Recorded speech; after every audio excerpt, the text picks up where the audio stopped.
Hey, you guys, my name is Christy and I work on the sales team here at Marriage Helper. My role here is to guide people to the best resources to help them improve their marriages. Dr. Beam and Kimberly Holmes have asked me to read a question that was submitted by one of our listeners for today's episode. This person asks, what do you do if he is choosing not to have any contact with myself or our children? He doesn't even want to have anything to do with his parents. He says he just wants to be alone. It was his choice that we have been separated for 2 years.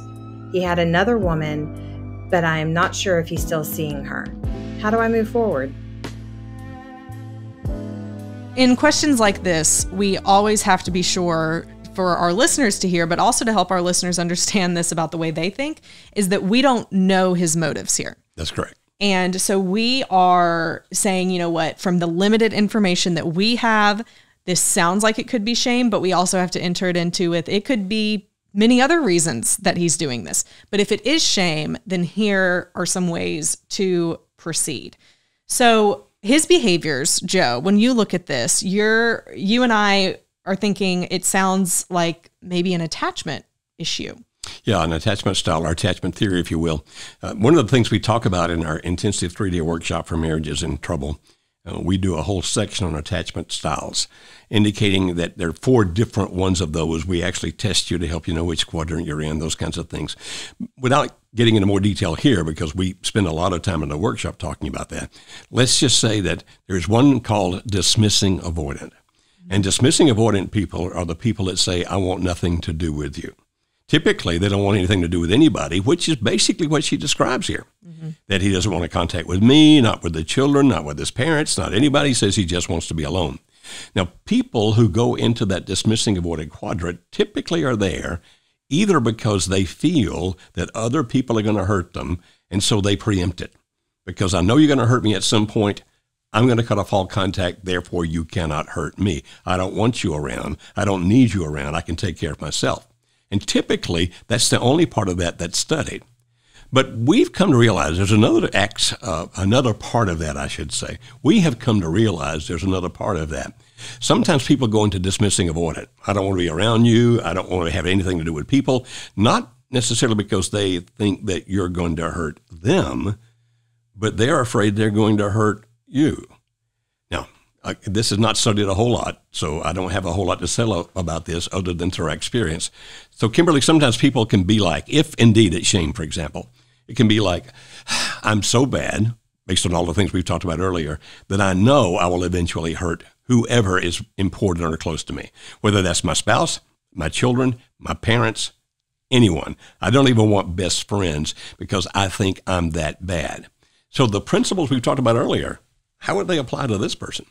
So for her specifically, it's the same thing we actually said to the last person, which is if you're not having contact now, go back and listen to that smart contact episode. But from that point, from there forward, I mean, even when using smart contact, keeping in mind if this is a person who may feel this way about himself, it can really help you to stay calm and not do those push behaviors because it gives you empathy for how they're feeling and how they're seeing themselves. Mm-hmm. And that is going to help you actually do smart contact better.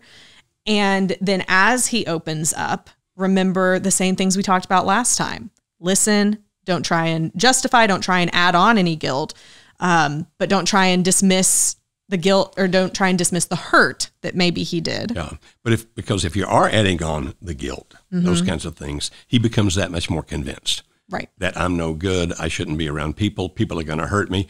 In other words, don't play into that mindset. Therefore, be very careful not to hurt him. No matter how mad you get, no matter how hurt you get, be careful not to hurt him because it's actually just going to reinforce that belief he has that everybody's going to hurt me, those kinds of things. Yeah. At the same time, if you do have an opportunity to interact with him, and we hope that you get that chance based on things we talked about in a previous episode.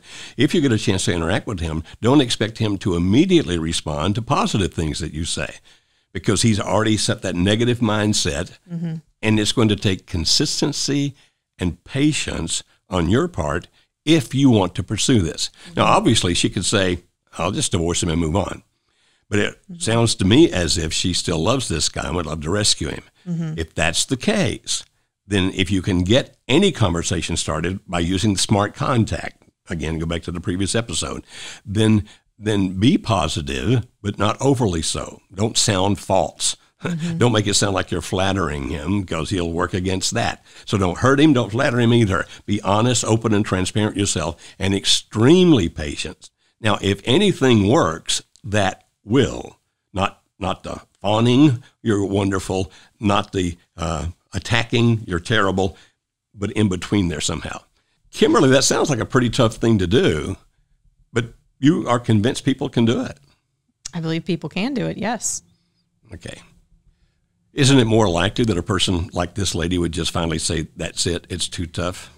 I mean, she very well may, yes. When he's choosing not to have contact, when you've been separated for 2 years, it can be it can seem like the easier choice in that moment is give up, move on. We will never make that choice for someone. Never. But we also support the people to make that choice for themselves. However, what we tell people is be sure that you are ready to give up and move on before you give up and move on. Because you never know when you might have just been this far away. Yeah, just an inch away from making it all work.